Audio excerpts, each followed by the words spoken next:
excited because this morning we've got my friend Dr. Michael Lloyd, who is over here from Oxford University.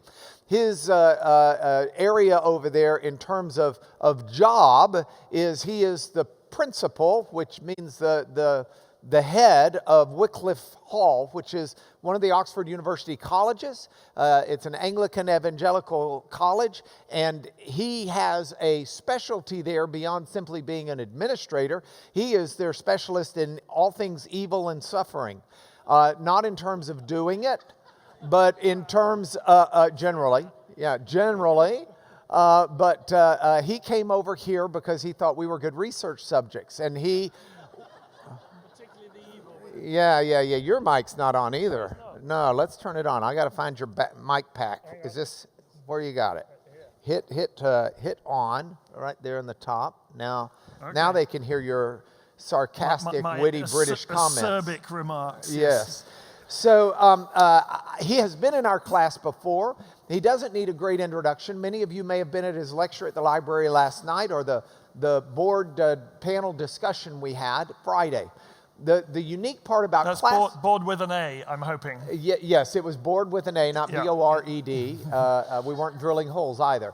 And yet we are here today with a chance to talk about these subjects of evil, but I'm really excited because now I get to weigh in.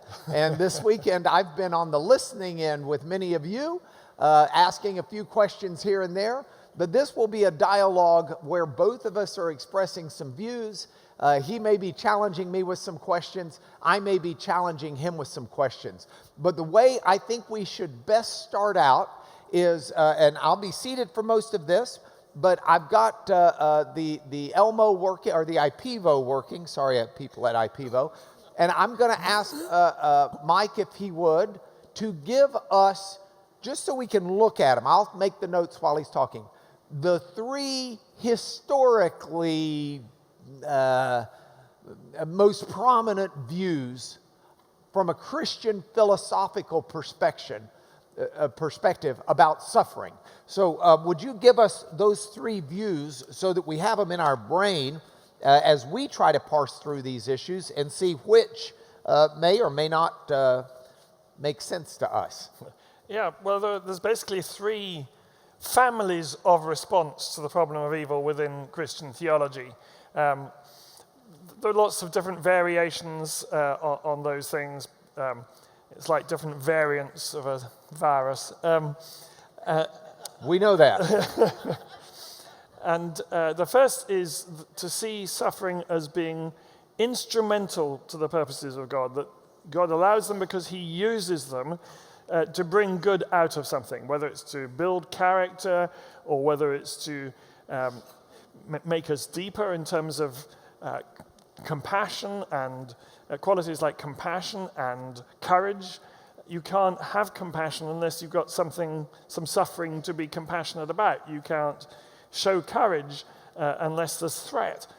So for all sorts of good reasons, God is using suffering as his instrument to bring about some good that wouldn't otherwise be possible. That's the first family of views, set of views on the problem of evil. The second is to see suffering as inevitable within the purposes of God. God doesn't like suffering, he doesn't want it, he doesn't deliberately build it in, but if you're going to have a physical world, say these people, you're going to have clashes. There's just inevitably going to be clashes between the different elements of a complex physical system. And that's unfortunate, that is tragic, but it's absolutely unavoidable. And if God wants to have a physical world, that's going to happen within his creation. So that's the second family of responses. And the third is to see suffering as being inimical to the purposes of God, that it has no place within the purposes of God, that God hates it, he's against it, he's working against it. I was trying to show last night that whenever you see Jesus and suffering together, he's attacking it.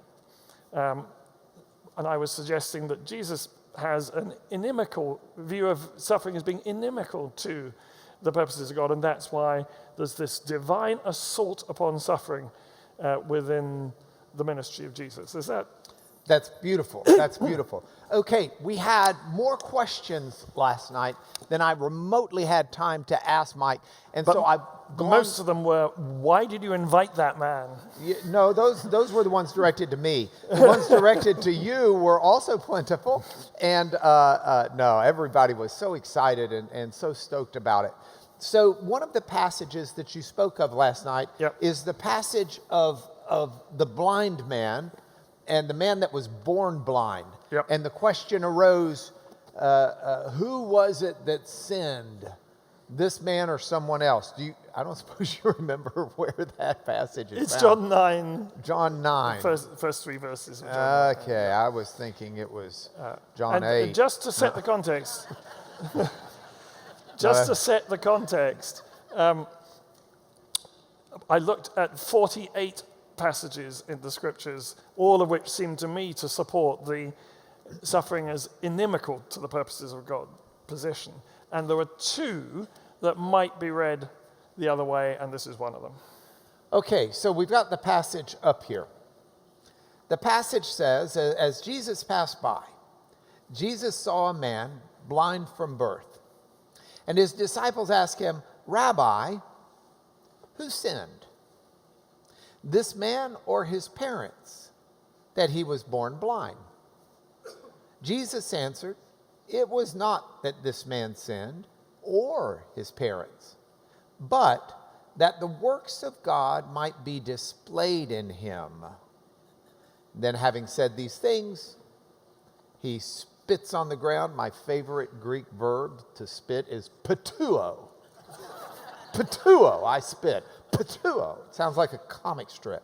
Having said these things, he spit on the ground and made mud with the saliva, and he anointed the man's eyes with the mud and said, go wash in the pool of Siloam, which means sent. He went and washed, and he came back seeing. That's the passage. It is. And you say that this is one passage where some people might have an argument that point number 1, family of response number 1, suffering is God's instrument. He allows it to demonstrate his purposes, but you don't read it that way. No, I think that's problematic, not only because it's, an outlier in all the examples of Jesus in the presence of suffering, where he simply displays hostility towards suffering and undoes it. Partly because I think it's morally tricky to inflict suffering on somebody for your own self-glorification. It doesn't sound like the God that we know. After all, the real glory of God is to be found in the cross. That's where God doesn't inflict suffering on others for his own glory. He suffers himself for their sake. That's where glory is seen. And thirdly, there is a different possible way of interpreting it or of translating it, which is to see the so that clause not as being purposive, but as being imperative. In other words, to say, neither this man sinned nor his parents, but let the works of God be seen in him. And that is a construction that you find in other places in the Gospels. I'm not enough of an expert on Greek or linguistics to know how well-grounded that is. I tried it out with N.T. Wright, and he didn't throw up his hands in horror. Well, and he's a much better Greek scholar than I would ever be. I don't hold myself out. I know enough Greek to know I'm not a Greek scholar. But the key to this in the Greek is this but that. In the Greek, let's get to a different sheet. We'll come back to this one. In the Greek, it is this word Hena. It's got an H sound to it, so that's the rough breathing. Can't see it. Oh, can't see it. It is this word Hena. Let me rewrite it again. You've got an iota with a rough sound, an H sound at the start, and then a nu or an N sound, and then an A or alpha. And so Hena is often built in what's in Greek called a Hena purpose clause. And it is a Hena purpose clause, and it means it's for the purpose of, C-L-A-U-S-E. But Hena is not always a purpose clause. Sometimes it just means that. And to me, it's the difference between what in English we call causation and association. Okay? Think about that for a moment. Causation and association. Now, those of you who are with me, I'm sorry, I'm getting a phone call.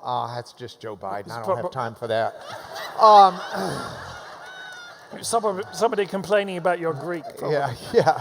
That's NT Wright. What does he know? Guy just barely keeps his job at Wycliffe. And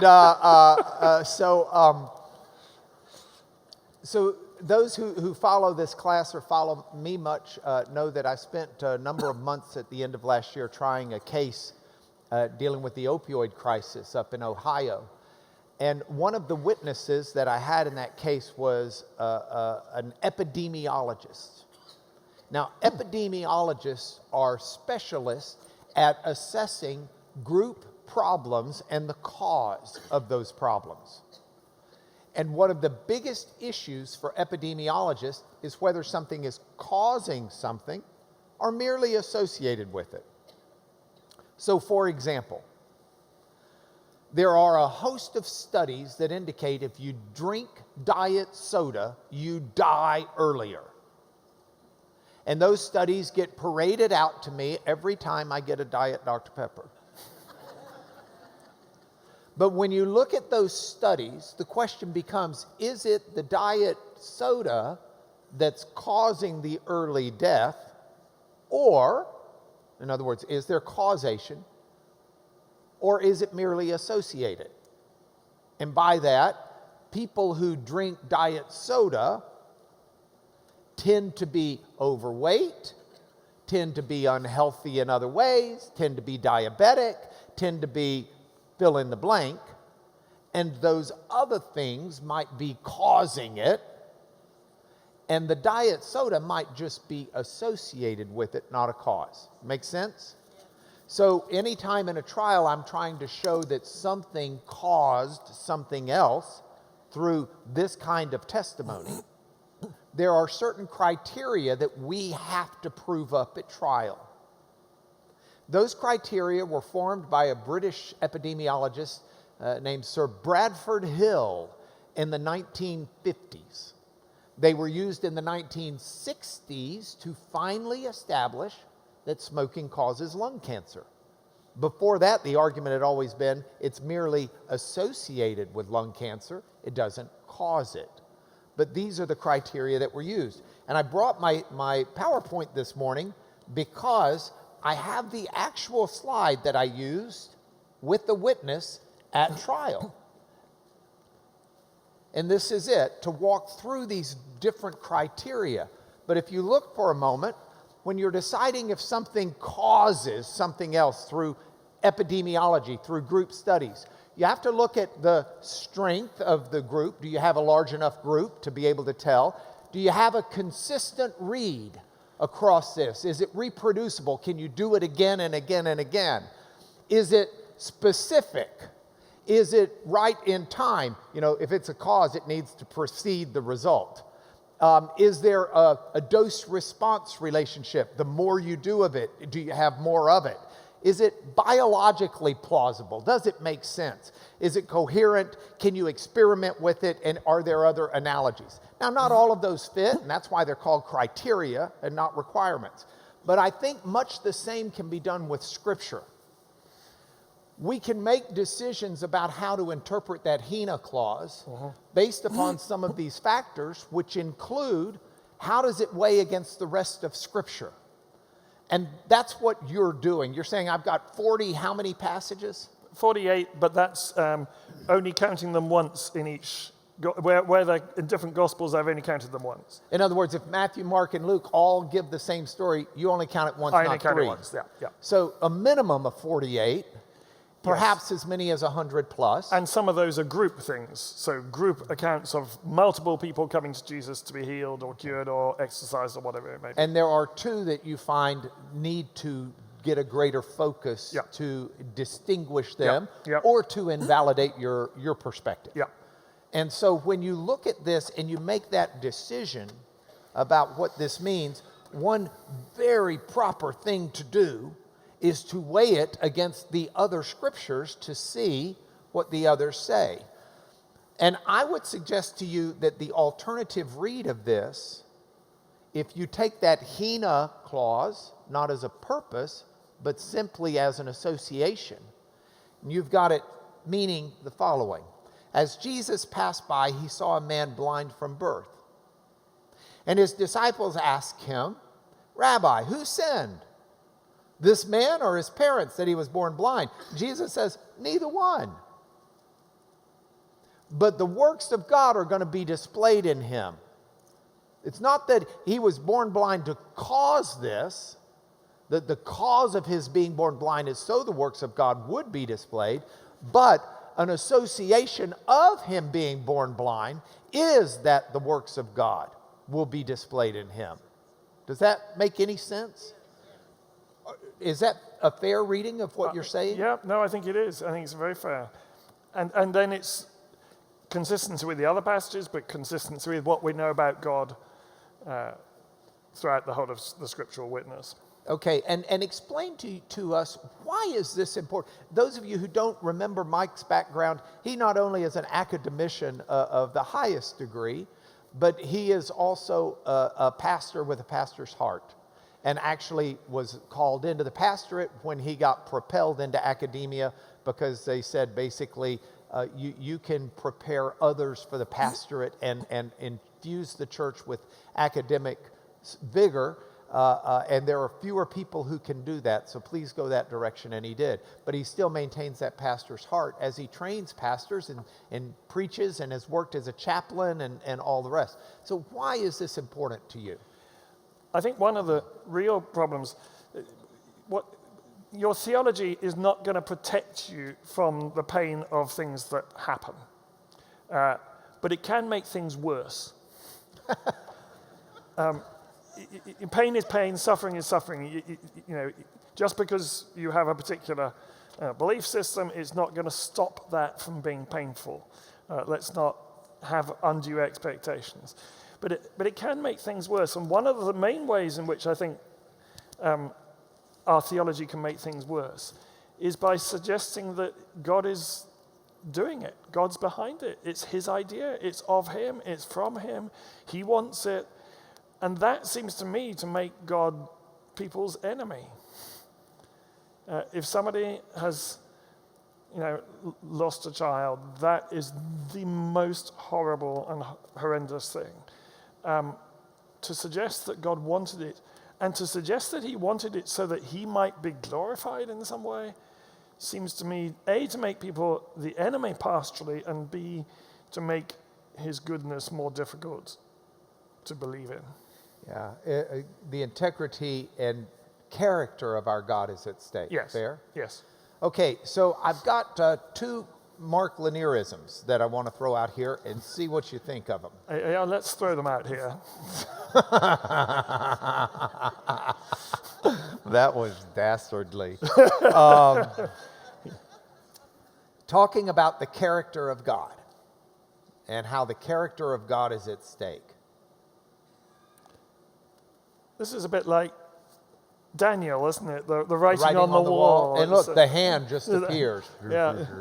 The character of God. One, I would suggest God is an efficiency king. And by that I mean that he doesn't let anything go unwasted. He milks it for all he can get for the good. Doesn't let anything go wasted, I think you mean. Wasted, what did I say? You said unwasted. I was wrong. Doesn't let anything... I said we'd throw it out. Doesn't let anything go wasted. Yeah. And that includes suffering. Yes. So here's my passage that I go to for that. And then I want to throw it out there, and I want you to comment on it. I am in Psalm 84, one of my absolute, sorry, Janet Seifert, favorite Psalms. Janet makes fun of me because every passage I put up, I always say, this is one of my favorite. And that's because I don't go to the ones I hate. Here's the section. Blessed are those whose strength is in you. It's talking about Yahweh, God. In whose heart are the highways to Zion. Now we're in metaphor, poetry land. It's not saying that there's a true GPS in the a map in the heart. Clearly we're talking metaphorically. And remember, the Hebrew word lev, heart, is where they thought the seat of the mind was. And so we could translate that mind. In your mind, the way you think are the highways to Zion. And so as they go through the valley of Baca, and geographers will debate what the valley of Baca may have been, or may not have been. Were these basil trees? Were they, what was it that made it the valley of Baca? I go back to the poetic part of this. Baca in Hebrew means tears, means crying. As they go through the valley, and valley in Hebrew is generally a location of depression, not simply geographical depression, but yep. The valley of the shadow of death, the dark valley. The valley is not a mountaintop experience. It can be a low place in life. So as they go through the valley of tears, they make it a place of springs. Yeah.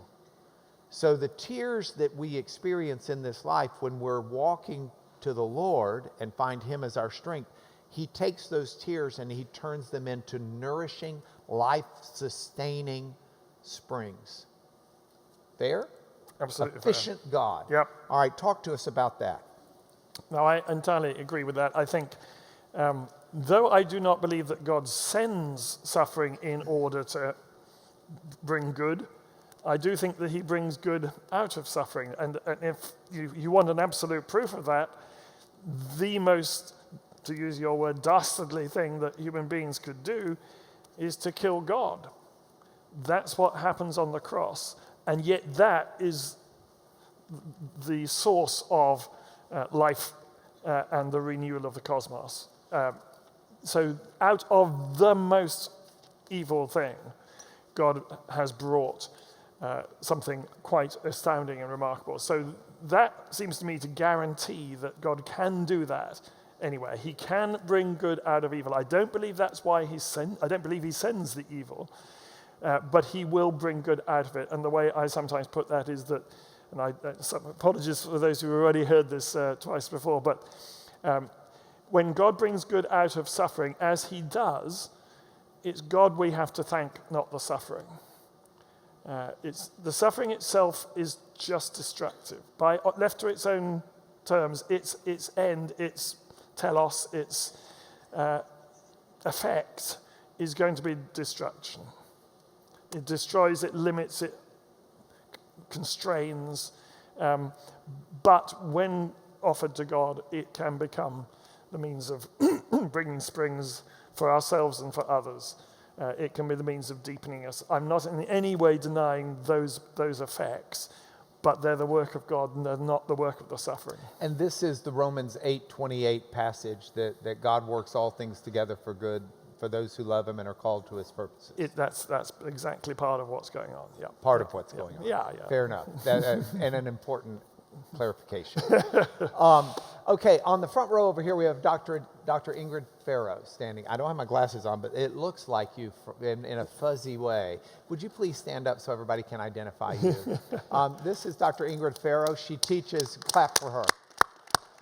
She teaches at Northern Seminary and also at a seminary in Sweden, which is, I think, her homeland. We plan on bringing her back to the library to lecture, so be real nice to her so she'll want to come back sometime in our next lecture period, which will be the 22-23 academic year. But she was on our panel as part of our discussion group on Friday and had a powerful testimony. And she opened my eyes to a passage that if I had read it before, I had totally forgotten that I had read it. And I don't think I took Isaiah in college for Hebrew. I did take minor prophets, so maybe I missed this in Hebrew class, but it had just totally slipped my mind. And this was the passage that she talked about.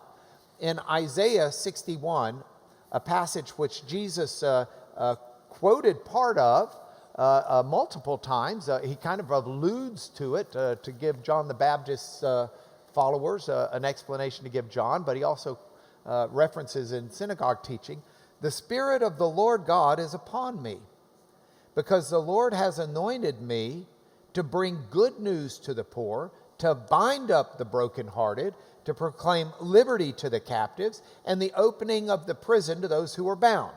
Now, if we just stop there, well, don't stop there. Let's go to verse 2 also. "To proclaim the year of the Lord's favor, that the day of the vengeance of our God, to comfort all who mourn." If we stop there, that's consistent with everything you've been saying. Fair? Yes. Okay. As is the bit coming up, but Yeah, as is the bit coming up. But the bit coming up is what I want to emphasize, because this is really a cool thing you pointed out, Ingrid. "To grant to those who mourn in Zion, to give them a beautiful headdress." Now, headdress here, beautiful headdress, it's actually, that's the way they translate the word, is the Hebrew word. Let's get another sheet going. It's the Hebrew word pa'ir, which is a pay sound with a stop after it, and then an aleph if you are keeping your Hebrew up, and then a resh. So that's a puh and a ear kind of sound, for lack of a better way of saying it. They write backwards. But these are your key letters. Got them? These are 3 letters. All right? That is the beautiful headdress. And he grants those a beautiful headdress instead of ashes. So if this is the headdress or the crown, ashes, which is what people heaped on themselves in time of mourning, ashes and dirt. You'd wear sackcloth, and it showed the world how deeply you were mourning. Ashes is the word eper. So it's the same basic letters, but put into a different order. And it's actually efer, because you don't have the dot in the middle there. But it's efer. And so you've got those same 3 letters, just 2 of them are transposed. So he transposes the letters. Hebrew plays these games all the time. Noah was... I won't go through all the examples, but you'll see this all the time, God making these play on words, the Hebrew scriptures making them. So he takes the efer and he makes it the pe'er. And then look what it says. "The oil of gladness instead of mourning, the garment of praise instead of a faint spirit, that they may be called oaks of righteousness, the planting of the Lord, that he may be glorified." And the word glorified is the hitpael of that others there. And so it is the word, and I'm going to leave the hit out and just put the rest of it. It becomes pa'el. Pa'ar, sorry. Pa'ar. Same letters. So he's got the same, you just have the hit in front of it, if you're following. But you've got the same letters for the same sounds, for the same words, for the same play, to help us understand the way these all go together. That God will take the mourning, he'll take the ashes, he'll fix the letters to make them a beautiful headdress, because as those letters are fixed, God is the one who's truly glorified. Now, that doesn't mean he causes the suffering so he could be glorified. No. It's not causation, it's association. Would you like to comment on it, please? I think that's exactly right. And the kind of moral problem that I was talking about earlier of God inflicting suffering in order to glorify himself, which seems entirely wrong. This way, it's entirely right. It is through that reversal, through undoing the ashes and the mourning, and turning it into a glorious headdress, that he is glorified. It is in that he is glorified. That seems to me to fit with the whole healing ministry of Jesus.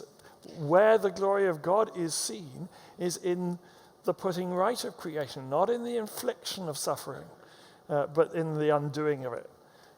That seems to me to fit entirely with what you see in the ministry and person of Jesus. So, God goes green is the way I say it.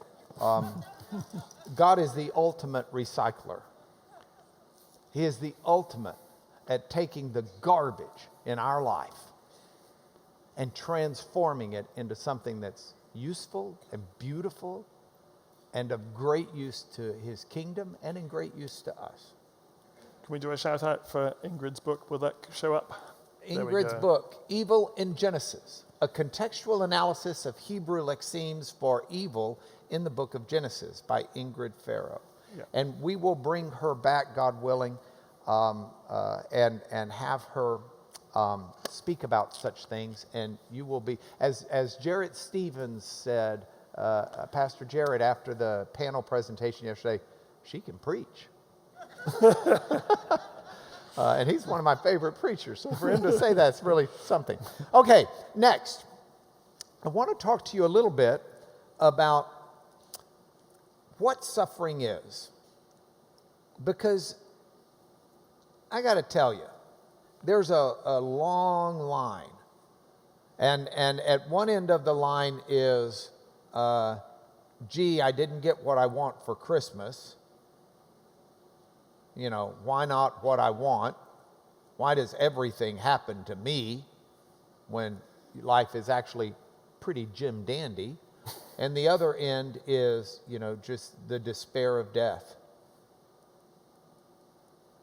And not just death, but you know, torture, the Holocaust. I mean, real suffering.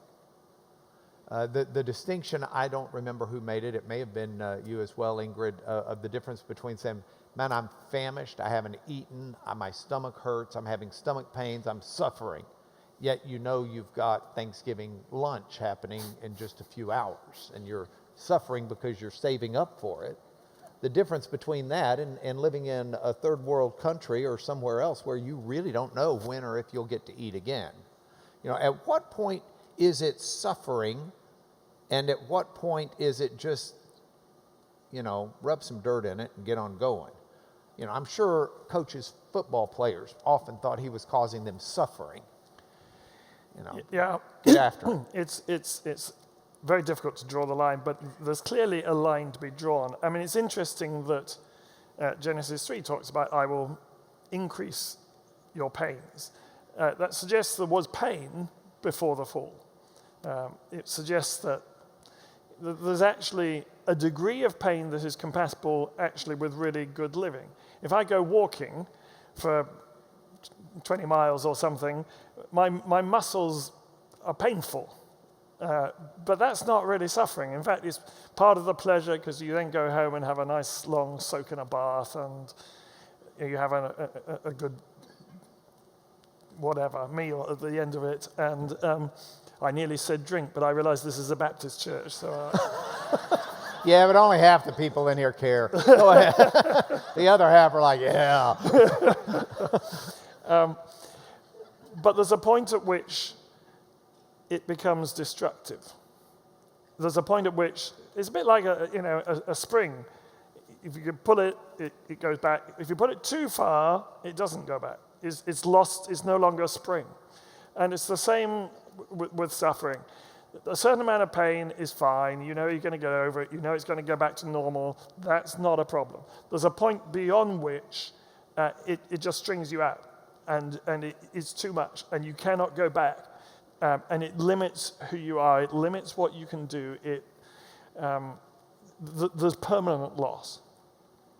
And I think the point of permanent loss is where it turns from that which is perfectly compatible with flourishing and that which simply isn't. Okay, keep talking. I just thought of something and I have to pull it up on the computer. Oh, very good. Well, what should I talk about? I'll talk about cricket. No, we've just done really badly, so I won't do that. I think everybody knows. And for different people, it will be the line will be in a different place. So it is quite a personal thing, but there's a point at which the pain does not contribute to the pleasure of the walk and to the recovery from the walk. There's a point at which you can't walk. And that's the point at which you are being hampered, you're being constricted, you are not physically living the fullness of life that God would want for you. And that is the point at which I think it turns from being acceptable pain to distressing and constricting suffering. Okay, so while you were talking, I made a quick slide. This is a sudoku puzzle. Has anyone ever done a sudoku puzzle before? I'm speaking to you. What, because they know suffering? No, because they'll understand this illustration. Oh, thou who hast not done a sudoku puzzle before. Ever. I haven't, squandered my life in that kind of riotous living, I'm afraid. I'm reminded of a fellow who went to a buddy who was a judge out in East Texas, and he said, "Judge, we've got a problem. Our preacher has absconded with the building fund." And he said, and the judge said to him, he said, "Well, what do you want me to do?" And he said, "Well, you want me to try and get the money back?" And he said, "Oh, no, we know he's already spent the money. He spent it on wine and women, and the rest of it he just wasted." I'm sitting there going, "Do you realize what you just said?" And I was being told that story. It's never left my brain. So yeah, you spent your efforts on things you wasted. So here's a Sudoku puzzle. And the way a Sudoku puzzle works, and Mike, you've got to get this, okay? Okay. All of it's based on the numbers 1 through 9. Yes. Okay? And in every line going across, you will use each of those numbers only once. But that's also true for every line going down. Yes. And that also means that within each box, you've got the numbers 1 through 9. So for example, in this box, you've already got a 1, 4, 5, 6, 8. You're missing the 2 and the 3, the 7 and the 9, and they'll go in these 2 boxes somehow. But the 7 can't go there because in that row going down, you've already got a 7. So the 7's got to go either here or here or here. Well, it can't go here because you've already got a 7. So now you've eliminated and you've got a 7 in one of these 2 boxes. And you do this. And at the end, if you've done this puzzle right, you've got a 1 through 9 on each of the rows going across, on each of the rows going down, and in each of the boxes. And there's only one solution. Now, here's the problem God has, using anthropomorphisms to describe his purposes. The problem God has is he's got a play going on. He's got a world in existence where he's given all of us an ability to make choices. It's like we get to choose which number we're going to be. Do I want to do what God wants me to or not? And yet we know that at the end of the story, God's kingdom and everything worked out exactly like he said it would. So he's got the very difficult position of needing a sudoku puzzle that works out at the end, where instead of him picking which number is which, he allows us to pick which number we are. And that means because some people are choosing to be something over here and to do something, the net result is other people over here will have to suffer or be less than God would have wanted them to be on their own. Because the puzzle has to work out at the end. If I were pursuing a PhD under this gentleman, this would be the guiding principle behind what I would try to prove scripturally. No, I'd be the guiding principle. Well, that's very clever, sort of. And the idea being that God has got to work this out. So now, let's say for the Sudoku puzzle to work out for God's end result, because of what someone else has done, I have to suffer. Then I would suggest to you, to that extent, I am sharing the sufferings of Christ. Because Christ has to suffer in order for any of this puzzle to work out. There's no way the end result works out without Christ, God incarnate, coming and atoning for my sins through death. The whole puzzle's impossible. The end result of God's reestablishment of an eternity with his creation is just not going to happen. It can't. A just God can't reign unjustly. Okay? So all the sufferings of Christ were necessary for the Sudoku puzzle to work out in the end. And that doesn't mean that it is God's purpose for us to suffer. It doesn't mean that he brings that suffering. But it does mean that he works through that suffering for his good purposes. And as a result, we can see that suffering as sharing in the suffering of Christ. And like James says, count it all joy when you meet various trials and suffering. As Paul says, know that when you're following Christ, when you say, hey, I'm on the team, you're walking into a world of suffering for the sake of Christ, for the mission, for the cause. Agree or disagree or want to comment? My first comment is that the way, I thought you were going to say that the way the Sudoku is like the problem of evil is and suffering is that they both prompt the question, why? Tom Wright does Sudoku puzzles in his spare time. I'll tell him that's what she said. But secondly, I think it ties in with what you were saying about God recycling. There is nothing that God cannot turn to good, to our advantage, and to his glory.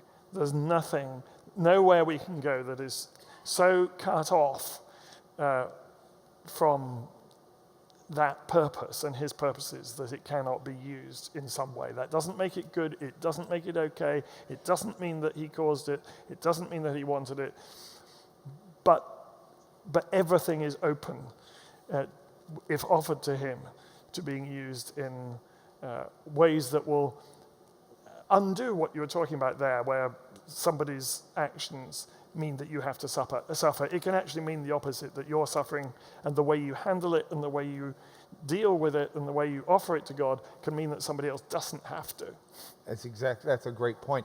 I think one of the illustrations that comes to my mind, I probably love especially because I believe it was an early church father who was a lawyer turned theologian who commented that, and you'll get the quote right, I won't, that the blood of the martyrs was the seed of the church, or something to that effect. Italian. Yeah, the lawyer, North African lawyer. Well, indeed, yes. Anyway,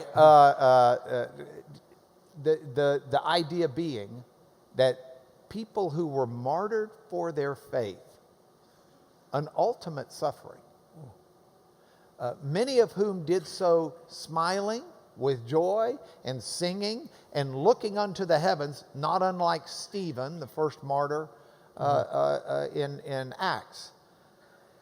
Those people became the reason the church really took off in growth, as people watched this and thought, this is not ordinary facing of death and martyrdom. And I do think that the godly living of bearing of innocent suffering does something quite remarkable. In the cross, you see that par excellence, but it's true everywhere else, and that's why, particularly with the martyrs, that godly bearing of innocent suffering just changes things. So I've got a couple of questions from last night that I didn't have a chance to ask you. Okay. I think I've tried, I went through and I read all of them. If you came here today to hear your question asked, I went through and I read them all. I tried to cover those subjects as best as I could in this dialogue so far, but there are a couple of them that I want to throw up here just for people to hear your comments more directly.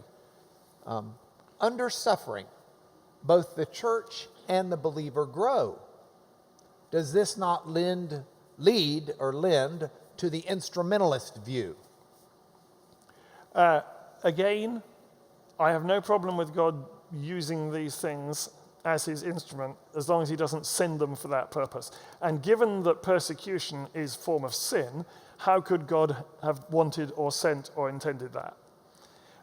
But that he uses, and again, particularly where in persecution you have people innocently bearing that which is wrong, and that having a transformative effect, I think that's absolutely what happens. So I find it interesting in the John 9 story.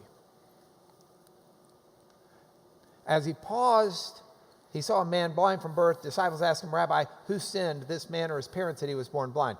Find it interesting, first of all, that they just assumed the blindness was the fruit of sin. Yeah.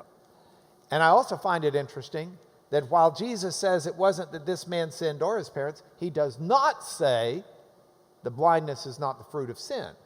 No. For certainly the sin of Adam and Eve is at fault, even if no one else's is. Yep. And again, if you think that God does not will or intend suffering, then you have to see it as the result of creaturely sin of one sort or another. All right, next question. But just to emphasize that, one of the ways that one's theology can make things worse for the suffering person is precisely the assumption that if you're going through something, you must have done something wrong. And people sometimes get asked to think through their own lives, think what they may have done wrong. What Jesus says there suggests that that's completely wrong-headed. If God is against suffering, to prove a point, how do you explain the suffering of Job? Well, the suffering of Job is a very interesting and important case in point. And the case in point for showing, well, the second, but not quite the first, but the second place to go to prove the point that if you are suffering, it doesn't mean that you've sinned. The blamelessness of Job is laid out time and time and again. It's almost a case point to show that innocent suffering does happen. But the second point about the suffering of Job is, it seems to me that the purpose of the prologue in Job 1 and 2 is precisely to put moral distance between suffering and the person of God. It's to show that it isn't God. The friends of Job and Job himself all assume that it is God who is doing it. We, the reader, are let into the secret that that's not the case. That it is not God who is doing it. It is Satan who is doing it. That seems to me actually to support my case for the fall of the angels being the ultimate cause of all that is wrong, all that is messed up in our world. What about animal suffering? Yep. Thinking about Jesus casting demons into the pigs, does God call animals suffering? I want my I think it's coming out here. I'm sorry. I've heard a lot of people do a lot of things to avoid answering a question, but the my mic fell off my ear trick is... I'm sorry, I can't hear you.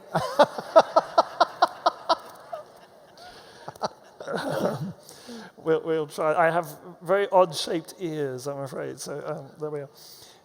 What was the question? Oh, yes. Yeah, animal suffering. This is one of the reasons why you can't blame Adam and Eve for everything.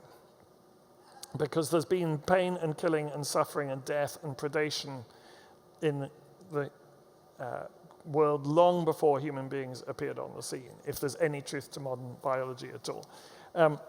And that's where I think the fall of the angels hypothesis is a really helpful one. It suggests that long before human beings evolved, something has gone wrong. And all I'm suggesting is that so interrelated are the different dimensions of creation, the spiritual, the material, the emotional, and everything else, that what happens in the spiritual dimension impacts upon the physical realm and introduces competition and struggle and conflict and violence. And that animal suffering is therefore not built into creation, however built-in it looks. It is not the will or intention of the Creator. It's because things have gone wrong. It's another symptom of the messed upness that's been brought about by the angelic fall. And human beings are called to put that right insofar as they can. Hence the command in Genesis 1 to fill the earth and subdue it, which suggests there's already, before human beings sin, something that needs to be put right, something that needs to be subdued. And if you want to see what it would have looked like for human beings to have done that, to be faithful to that command and to have subdued creation, look at the person of Jesus. Here at last is a human being doing what human beings were always called to do: stilling the storms, healing the sick, raising the dead, driving out demons, undoing the effects of the angelic fall. So I put animal suffering down. All right, we are up against the end of this class, and there's so much more That's to what talk I was about. hoping. Yeah, so much more to talk about. But I will throw out a fragment of a memory I have in my brain from my 20s, 40 years ago, when I was reading Watchman Nee. Oh, yes. Watchman Nee talked about how he believed that Adam and Eve had an ability to invoke God and his power and they had unique abilities that were also lost in the fall. What animals do? That Adam and Eve did. Adam and Eve did, sorry. That Adam and Eve, had Yes. unique abilities so that they would have been able to do things very much like Jesus did. They could have taken control of the element. Their job was to be the caretakers of the earth, working it and keeping it. Would you agree with that idea? I think that subduing the earth, doing the sorts of things that we see in the person of Jesus, is a human calling. And Jesus is able to do them because he's a perfect human being, not primarily because he's divine. Now, as it happens, it took God to live a perfectly human life. But these are human callings.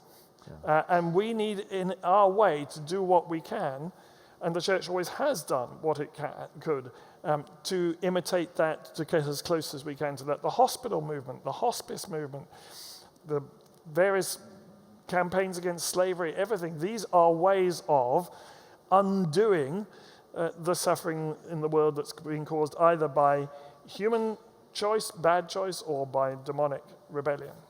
Okay. Would you join me in thanking Mike for being here today? There are a lot of churches that wanted his attention today, and he came to give us this time, and I'm deeply grateful. Would you, our typical practice at the end of each class is to pronounce a prayer of blessing over the class. Would you all stand, and Mike, would you please do so for us and bless us? I would love to. And Lord, I am particularly aware that in a group this size, the issues we've been discussing this morning are likely to be not, for some people, not just theoretical, not just theological, but something that they are going through very deeply and very profoundly at the moment. And I want to pray particularly for those people. I want to pray that you'll make yourself known to them as their loving Father and not as the inflictor of whatever it is that they are going through. I want to ask you to be with them, to help them, so to handle what they are going through, that they do so with integrity, but also that they open it up for you to do extraordinary things through them. I ask for everybody here. I thank you for each person. I pray for your rich blessing on each one. I pray for your protection, particularly in this pandemic. We continue to pray for your protection on one another. And I ask that you will take something that has been said today and take it home to the point of need in each person, so that every single person will go away addressed by you, spoken to by you, enriched and enlarged in their understanding, in their confidence in your goodness, and determined to reflect that goodness, that love, that healing commission in their own daily lives. Go with us now, we pray, to your great glory. Amen.